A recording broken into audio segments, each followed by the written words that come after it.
ఇప్పుడే అందిన వార్త ఎమ్మెల్సీ కవితకు బిగ్ షాక్.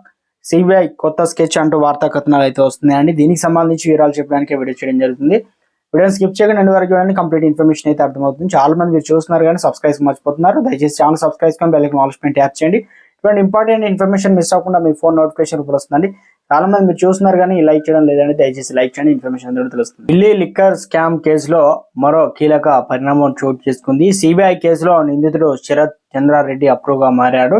అప్రూవ్ గా మారిన తర్వాత సిబిఐ ప్రత్యేక కోర్టులో వాంగ్మూలం అందించారు.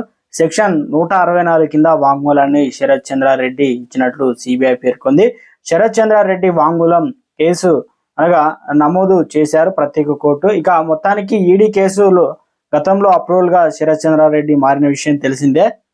సిబిఐ, ఈడీ వేరువేరుగా నమోదు చేసిన 2 కేసుల్లో అప్రూవ్ గా శరత్ చంద్రారెడ్డి మారారు. ఢిల్లీ మద్యం కేసులోనే గత నెలలో ఎమ్మెల్సీ కవితను సిబిఐ అరెస్ట్ చేసింది.